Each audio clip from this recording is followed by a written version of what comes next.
Hello guys, welcome to Jaswant blog. मेरे blog में आप लोगों का फिर स्वागत है। आप लोग कैसे हो?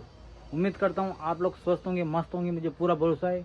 आज की जो ब्लॉग की शुरुआत है कुछ इस प्रकार से करता हूँ। बहुत सारे भाई ये सोचते हैं कि भाई कपड़े कहाँ से लाएं, तो आप लोगों को मैं बता देता हूँ कपड़े लाने की बहुत सारी जगह हैं। दिल्ली है, दिल्ली में टैंक रोड, गांधीनगर, कहीं से भी आप लोग माल ला सकते हो। पर सबसे पहले देखना आपके पास कौन सा पड़ रहा है। जहाँ आपके पास में पड़ता है वहीं से लाएं, क्योंकि ज़्यादा फायदा होगा।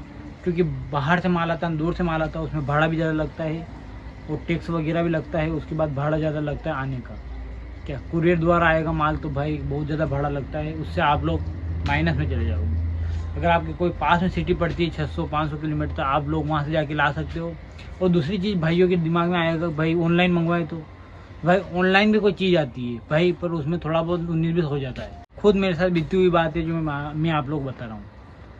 और अगर आपके पास में अगर कोई होलसेलर है कि 15 किलोमीटर 20 किलोमीटर है, तो आप लोग वहाँ से माल ला सकते हो। पर वहाँ पे क्या है कि आप लोगों को कोई मतलब अपन सोचते हैं ट्रेंडिंग आइटम, वो चीज़ें आपको पास में नहीं मिलेगी। ट्रेंडिंग आइटम ही चाहिए, तो आप लोगों को बाहर कॉन्टेक्ट रखना पड़ेगा और बाहर से माल आएगा, तभी आप लोग को ट्रेंडिंग आइटम मिल सकता है। तो ये बात है, इस प्रकार से ज़िंदगी चलती है। बहुत सारे भाई ये भी सोचते हैं भाई कपड़े के धंधे में बहुत ज़्यादा कमाई है, तो आप लोगों की ये भी सोच गलत है। इतनी कमाई नहीं होती है भाई, बहुत ज़्यादा माल घिसा पिटा भी हो जाता है, बहुत सारा माल ख़राब भी हो जाता है भाई, जींस से भी ख़राब हो जाती है तो शर्ट भी ख़राब होते हैं। तो भाई ये बात गलत है। इसके अलावा कोई ट्रेंडिंग आइटम होता है तो डिमांड उसी की होती है, पुराना आइटम फिर से रह जाता है। तो भाई ये बात गलत है।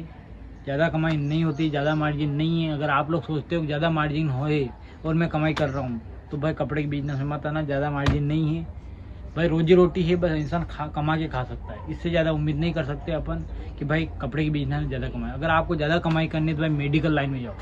मेडिकल लाइन में ऐसा है कि एक का 3 गुना होता है, 5 गुना होता है भाई, डायरेक्ट सीधा। सच बोल रहा हूँ, क्योंकि मेरा एक फ्रेंड है, उससे बात हुई थी मेरे। जो दवाई 10 रुपये की आती है, डायरेक्ट 55 रुपये में बेच रहे भैया। कितना 5 गुना मार्जिन है भाई साहब। तो ऐसा चलता है भाई।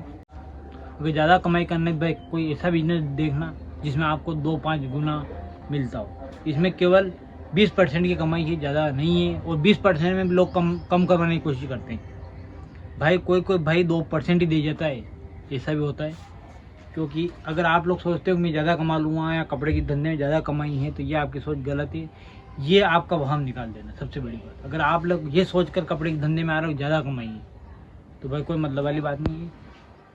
ये हकीकत है, मैं आपका भाई हूँ इसलिए बता रहा हूँ। और आप लोग सोच रहे हो कि गलत बात है, तो आप खुद करके देख सकते हो, या कि जो करता हो उससे पूछ लेना भाई कि हकीकत क्या है। भाई बहुत ज़्यादा माल है, अभी हाफ सीजन चल रही है, बिल्कुल हाफ, कोई मतलब वाली बात नहीं। 1-2 ग्राहक आ जाते हैं, मुश्किल से आते हैं भाई। कितना दे जाएंगे? 100, 150, 200 रुपये दे जाएंगे। 100, 150, 200, 500 रुपये कमा लेंगे अपन, ज़्यादा नहीं कमा सकते हैं। और भाई किराया भाड़ा रहता है, अपने जो वर्कर काम करते हैं उनको पैसा देना पड़ता है भाई। सब कुछ करने के बाद कट पिट के वही 500 रुपये दिन की आपकी दान की, जो 15,000 महीने कमा सकते हो। इससे ज़्यादा आप कमा ही सकते हो भाई। प्लस पॉइंट नहीं है। अभी तक मैंने करीबन मेरे दुकान में 5 लाख रुपए खर्च कर दिए। कितने? 5 लाख भाई। कमाई कुछ नहीं हुई है अभी तक, कमाई कुछ नहीं की भाई, केवल भर ही भर रहे हैं भाई। इतना माल भरा मैंने, सारा कमा के भर दिया, कमाई कुछ नहीं हुई है। घर की दुकान है मेरे, इसलिए इतनी उम्मीद करता हूँ कि भाई किराया भाड़ा नहीं लग रहा है, कोई टेंशन वाली बात नहीं। पर जिसका किराया भाड़ा होता है भाई, वर्कर को देना होता है ना भाई, वो दुकान नहीं कर सकता है, हालत ख़राब हो जाती है। 2 महीने मद्दी वाला चलेगा। मई के बाद जून जुलाई का जो महीना होता है बहुत ही मद्दा होता है, इसमें इंसान का किराया भाड़ा भी भरना मुश्किल हो जाता है। तो ऐसा चलता है ज़िंदगी में भाई, कोई मतलब वाली बात नहीं है। ज़िंदगी है भाई, जीना है तो कुछ तो करना पड़ेगा भाई। उस उम्मीद पे इंसान कुछ करता है। कोई कपड़े की दुकान खोलता है, कोई किराने की दुकान खोलता है, कोई किसकी दुकान खोल रहा है भाई। खोलना ज़रूरी है, खोलेगा नहीं तो खाएगा क्या? खाने के लिए कुछ तो करना पड़ेगा भाई, सही बात है ना। तो क्या है कि किसी चीज़ से ज़्यादा उम्मीद भी मत लगाना भाई, जितना है ठीक है। और कोई भाई अगर कम पैसे में अगर बिजनेस खोलना चाहता है भाई, कपड़े का बिजनेस कर सकता है। और नाइटी वगैरह, टी शर्ट वगैरह ले लाकर वो भाई आराम से फ्री वाला काम भी कर सकता है या सेल लगा सकता है। उसमें क्या है, कम पैसे में इंसान का गुजारा चल सकता है। और अभी चल रही गर्मी, बरसात में, गर्मी बरसात में ज़्यादा नाइटी वगैरह, टी शर्ट वगैरह, लोअर वगैरह, चड्डे वगैरह चलते हैं, तो ये लाकर आदमी सेल कर सकता है। उससे क्या है कि आदमी का रोटेशन चलता रहेगा और घर उसका अच्छे से चल जाएगा।